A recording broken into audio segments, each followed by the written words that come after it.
Okay, hello guys. Today we're going to talk about the new story that we're going to take. It's going to be a poem by Billy Collins. The name of the poem is Creatures. Now, before we start talking about the poem, the following poem talks about seeing creatures in everyday objects. But before we start reading the poem, um, first, could you tell me what do you see when you look at the clouds?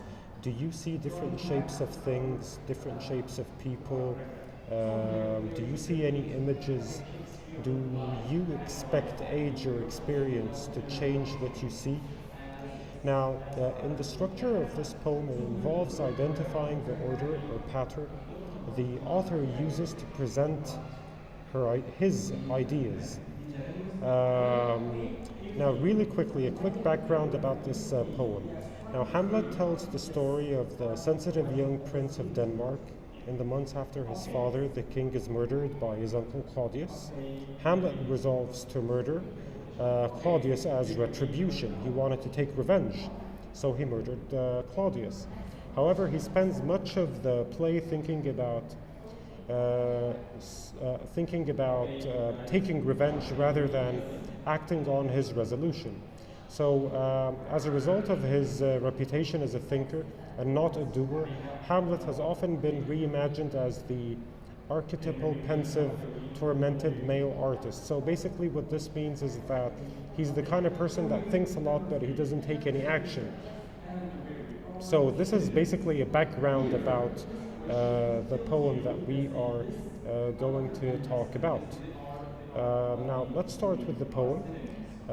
First of all, we're going to start with some of the vocabulary that we have in the poem.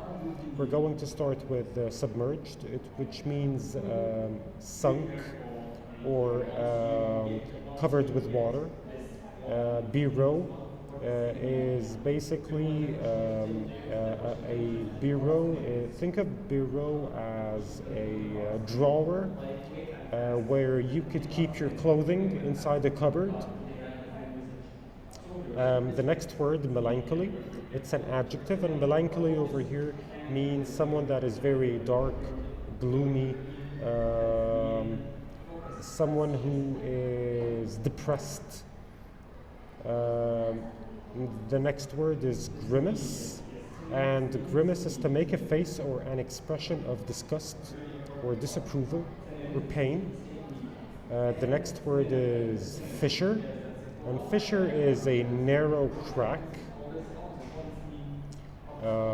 Let's see if there are any other words over here. There are no other words over here. Okay, so now as we go through this poem really quickly, we're going to find that every time the narrator of the poem looks at something, he sees something inside of it. So, for example, Hamlet noticed them in shapes of clouds, but I saw them in the furniture of childhood.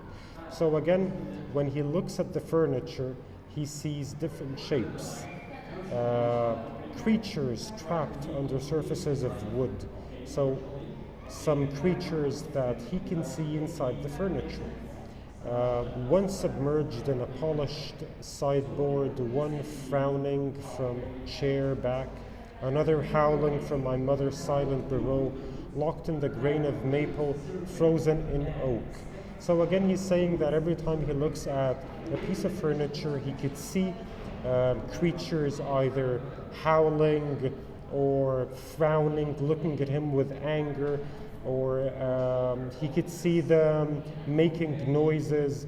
The noises could be coming from a polished sideboard, they could be coming from a chair back, they could be coming from a silent bureau, for example. Then he said, I would see these presences too, in a swirling pattern of wallpaper. So he looks at the wallpaper, he looks at the pattern in the wallpaper, and he starts to see more creatures.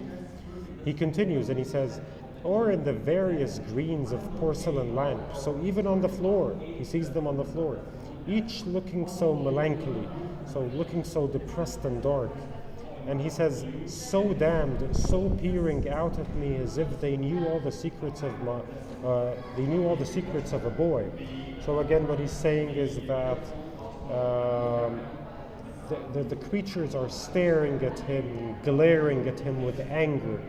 And he said, many times I would be daydreaming on the carpet and one would appear next to me, the oversized nose, the hollow look. So again, he looks at the carpet and he sees more creatures. He could see a nose, he could see an empty, hollow look. So you will understand my reaction this morning at the beach when you opened your hand to show me a stone you had picked up from the shoreline. Do you see the face, you asked, as the cold surf circled our bare ankles? There's the eye and the line of the mouth, like it's grimacing, like it's in pain. So again, he's saying that he could see a face in the rock. He could see eyes, he could see facial expressions, but the facial expressions are facial expressions of disgust, disapproval, pain. Well, maybe that's because it has a fissure running down the length of its forehead, not to mention a kind of twisted beak, I said. So again, a fissure is a narrow crack that he considered to be a nose.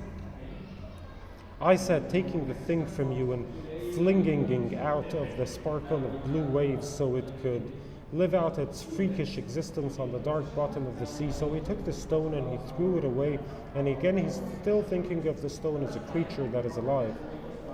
And stop bothering innocent beachgoers like us, stop ruining everyone's summer. So basically, again, the guy keeps seeing, the narrator, he keeps seeing different faces when he's in the house. Faces that come from the furniture or the carpets or the floor tiles. He went to the beach, he saw a rock and he saw another face in it. And most of the faces are aggressive towards him. They're dark, they're not happy faces. Everything he sees is dark. So pretty much that's it. That's the story for today. Thank you so much.